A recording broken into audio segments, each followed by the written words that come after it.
अस्सलाम वालेकुम दोस्तों। आज मैं आपके लिए लेके आई हूँ, क्या ये हकीकत है कि मारवाई क़ुव्वतें भी इंसान का दोस्त बन जाती हैं। कहानी पढ़ के देखें, जिन्नात से दोस्ती। शाम होते ही जावेद अपने सब काम छोड़कर गांव की पिछली तरफ वाक़े जंगल में चला जाता था और फिर 3 घंटे बाद ही लौटता था। पूछने पे बस इतना ही बताता था कि चहलकदमी के लिए वहाँ जाता हूँ। सलीम ने इंस्पेक्टर को बताया। आपने कभी जंगल में जाके देखने की कोशिश नहीं की कि वो वहाँ क्या करता है? मेरा मतलब है चहलकदमी तो गांव में भी हो सकती है, फिर गांव के जंगल में ही जाना क्यों ज़रूरी था? इंस्पेक्टर ने तशवीश आमेज़ लहजे में सवाल किया। इसकी नज़रें बदस्तूर सलीम के चेहरे पे जमी हुई थी। नहीं इंस्पेक्टर साहब, हमने कभी ये कोशिश इसलिए नहीं की कि जावेद हर रोज़ खैर व आफियत घर पहुंच जाता था और कोई गैर मामूली या परेशानी कुन बात भी वाक़ई नहीं हुई थी। ठीक है सलीम साहब, आप जा सकते हैं, लेकिन मज़ीद तफ्तीश के लिए हम आपको फिर तकलीफ़ दे सकते हैं। इंस्पेक्टर ने मुसाफा करते हुए खुश अखलाक़ी से कहा। सलीम के चेहरे पे मुख्तसर सी मुस्कुराहट फैल गई। जी ज़रूर। और वो थाने से बाहर निकल आया। काफ़ी काफ़ी पेचीदा मामला है इंस्पेक्टर। अबरार केस के तमाम हक़ाइक़ की फ़ाइल सामने रखे हुए ख़ुद से बोला। चांदपुर के रिहायशी जावेद का रोज़ गांव के जंगल की तरफ से जाना सब कुछ मामूल के मुताबिक रहता था और फिर अचानक इसकी बेदर्दी से तशद्दुद शुदा लाश का मिलना, जबकि मरहूम की किसी से कोई दुश्मनी भी नहीं थी। परेशानी की सिलवटें इंस्पेक्टर की परेशानी पे वाज़े हो गई थी और फिर कुछ सोचते हुए इसने पास पड़े फ़ोन उठाया। हाँ, मोबाइल रेडी करो, हम जंगल की तरफ जाएंगे, और रिसीवर क्रेडल पर रख दिया। जंगल में हर तरफ खामोशी का राज था। वो दरख्तों पर चहचहाते परिंदों की आवाज़ों ने इस खामोशी को खुशगवार बना दिया था। सब जंगल, हर तरफ हरियाली ही हरियाली, और ये कुदरती माहौल इंस्पेक्टर अबरार को बहुत प्यारा लग रहा था। कहीं कोई गैर मामूली चीज़ इंस्पेक्टर को नज़र न आई। हाँ, अलबत्ता जंगल के बीचों बीच एक पुराना बेरी का दरख्त था, जिसकी गैर मामूली बात ये थी कि इस पे सिवाय एक उल्लू के और कोई परिंदा नहीं था, और दूसरी बात, इसका अजीब व गरीब हैरत कुन हद तक चौड़ा तना था। दरख्त की तरफ देखकर इंस्पेक्टर अबरार कुछ सोचने लगा। वहाँ का बगौर जायज़ा लेने के बाद पुलिस मोबाइल वापस लौट आई। आज जावेद को तीसरा दिन था। पुलिस अपनी तरफ से सरतोड़ कोशिश कर रही थी, कोई सिरा हाथ लगे। पोस्टमार्टम रिपोर्ट के मुताबिक जावेद की मौत दम घुटने की वजह से हुई थी, जिसके बाद लाश को इंतहाई सफाकी और बेरहमी से नोचा उधेड़ा गया था। जहाँ तक लाश को नोचने का ताल्लुक था, तो इशारा किसी जंगली जानवर की तरफ जाता था, लेकिन हैरत अंगेज़ तौर पर जानवर ने लाश का ना खून पिया ना ही गोश्त खाया। जबकि दूसरी तरफ ये बात भी हैरान कुन थी कि इतने घने जंगल में जावेद की मौत का सबब दम घुटना कैसे हो सकती है, हालांकि इसे कभी सांस की तकलीफ भी नहीं हुई थी। फाइल पे जगह जगह इंस्पेक्टर ने बड़े बड़े सवालिया निशान लगा और उन तमाम लफ्ज़ों पर एक एक करके सोचने लगा, लेकिन बेसूद। इसे काफ़ी देर तक सोचने के बावजूद भी कुछ समझ ना आया, आखिर मामला क्या है। आज जावेद के केस को पूरे 5 दिन गुजर गए थे, लेकिन फिल वक्त मसला बरकरार था। इंस्पेक्टर परेशानी के आलम में अपने ऑफिस में टहल रहा था। इसे 1 हफ्ते के अंदर अंदर अपनी इब्तिदाई तहकीकाती रिपोर्ट हुक्काम बाला को पेश करनी थी, लेकिन वो सिर्फ इस मसले की गुत्थी सुलझाने की कोशिश में लगा हुआ था। मामन किसी ख्याल ने इसे चौंका दिया। इसने फ़ौरन रिसीवर उठाया। मोबाइल रेडी करो जल्दी। और अगले 15 मिनट में ही वो जंगल में बेरी के कदीम दरख्त के सामने खड़े थे। बेरी के दरख्त के एंड सामने ज़मीन पे स्पेशल लिक्विड स्प्रे किया गया, जिसकी मदद से ज़मीन और मिट्टी पे पाँव के निशानात ख़ास रोशनी में वाज़े होते चले गए। लेकिन निशानात वाज़े होने पर वहाँ मौजूद हर फ़र्द अजीब शशोपंज में मुब्तला हो गया, क्योंकि पाँव के निशानात दरख्त के गैर मामूली चौड़े तने के पास पहुंचकर गायब हो रहे थे। इंस्पेक्टर के लिए अब एक नई परेशानी थी।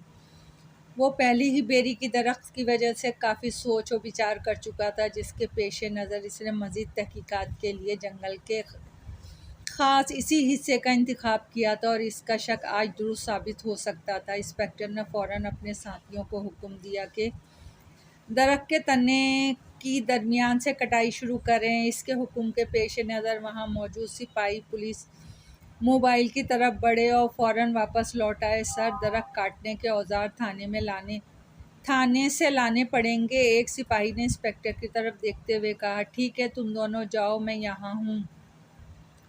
इंस्पेक्टर वहीं एक दरख्त के छांव में बैठ गया, जबकि दोनों सिपाही बर्क रफ्तारी से पुलिस मोबाइल में बैठ के नज़रों से ओझल हो गए। तुम्हें क्या लगता है यार, क्या मामला है ये?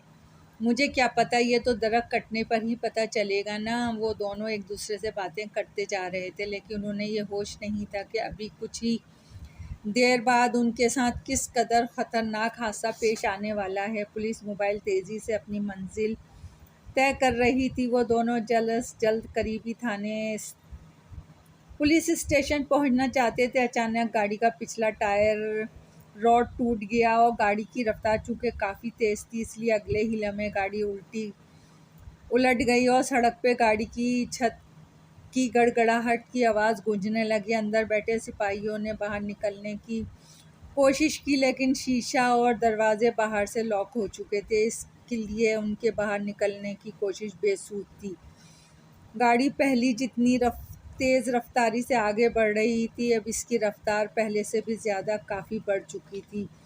थोड़ी ही देर में गाड़ी की छत सड़क की रगड़ की वजह से कटती चली गई और फिर एक दिल खराश मंजर सामने आया कि अगर इस सड़क पर कोई भी देख लेता तो शायद वो इसकी जान निकल जाती।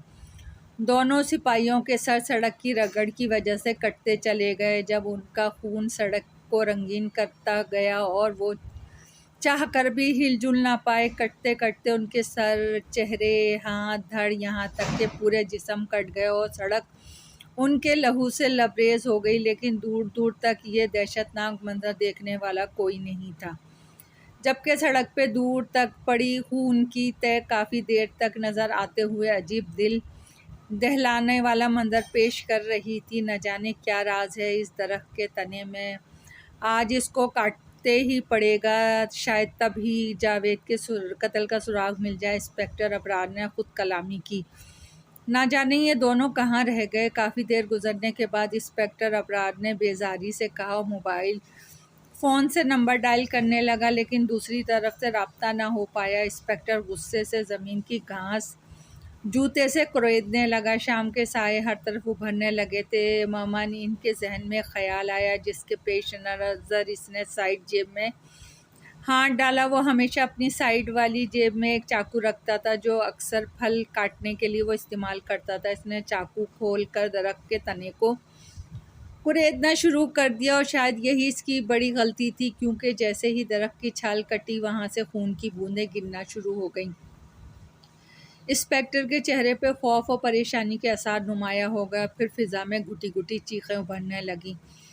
चाकू इंस्पेक्टर के हाथ से नीचे गिर गया और वो दरख्त से पीछे हटने लगा। दरख्त आहिस्ता आहिस्ता रोशन होने लगा। इस पर मौजूद उल्लू बहुत गज़बनाक नज़रों से इंस्पेक्टर को देखकर चीखा। उल्लू की चीख ने सारे जंगल की फिज़ा में अजीब दहशत पैदा कर दी थी। इंस्पेक्टर ने मज़ीद कदम तेज़ी से पीछे हटाए से इतनी समझ आ चुकी थी कि मामला इंतहाई पेचीदा और ख़ौफनाक है। और फिर इंस्पेक्टर अबरार को अपनी आंखों पर यकीन न आया, जब दरख्त में एक चौड़ा शिगाफ नमूदार हुआ और इसमें से कई लोग निकल कर सामने आने लगे। वो सब हुलिये से किसी और ही दुनिया के बासी लगते थे।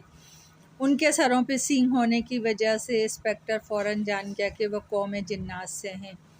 फिर उनमें से एक बड़ा आदमी, जो गालिबन उनका सरगना मालूम होता था, इंस्पेक्टर के सामने आया। हम बेमकसद तुम इंसानों को परेशान नहीं करते तो तुम लोगों को क्या हक़ पहुंचता है हमें तकलीफ़ देने का? कहर बरसाती नज़रों से वह इंस्पेक्टर को घूर रहा था। यहाँ इंसानी आबादी से कदरे दूर हमारा बसेरा इस दरख्त पर है, तो तुम लोगों को इससे भी तकलीफ़ है? हमारा घर तोड़ना चाहते हो?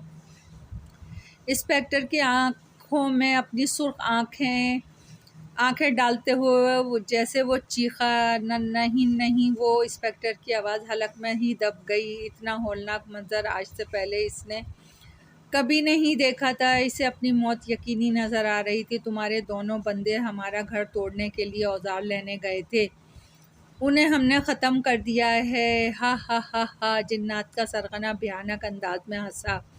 और अब तुमने हमारे घर को तोड़ने की कोशिश की, क्यों? इंतहाई गुस्सैले लहजे में इसने इंस्पेक्टर से पूछा। मैं नहीं, वो जावेद। हाँ, वो लड़का जावेद, वो अक्सर यहाँ आता था, हमारे घर के नीचे बैठ के वो अपना काम करता था। हमने इसे कभी तंग नहीं किया, बल्कि हम तो इसे बहुत पसंद करने लगे थे। वो यहाँ बैठकर खुद से बातें भी करता था, हम सब इसकी बातें सुनते।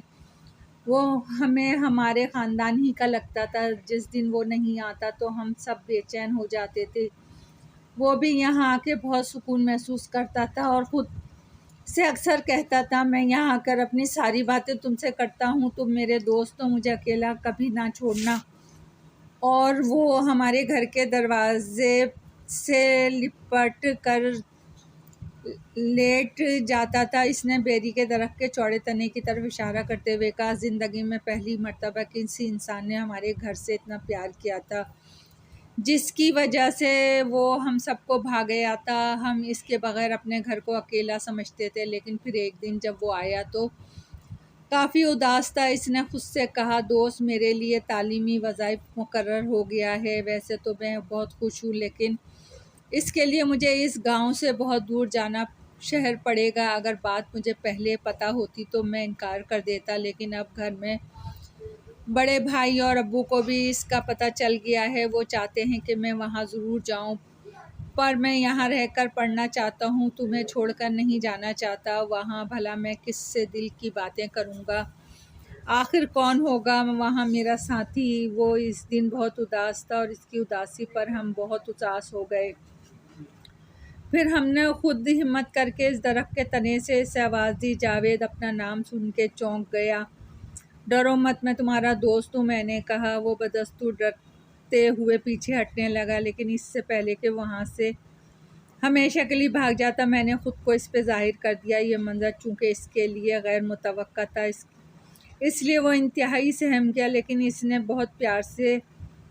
लेकिन मैंने बहुत प्यार से इसका हाथ पकड़ के इसे शिगाफ में अंदर खींच लिया और दरख्त का तना बाहर से वैसे ही बराबर हो गया। अपने घर में लाके हमने इसकी बड़ी आओ भगत की। हर छोटे बड़े जिन ने इसे दिल से खुश आमदीद कहा। इतना प्यार खुलूस देख के इसका डर थोड़ी ही देर में गायब हो गया और वो हमारे इस माहौल में घुल मिल गया। मेरा दिल बाहर की छूटी और फरेबी दुनिया से भर गया है। मुझे बाहर नहीं जाना, खुदा के लिए मुझे अपने पास रख लो। ये ख्वाहिश इसने खुद मुझसे कही थी, जिसे सुनकर मैं सोच में पड़ गया।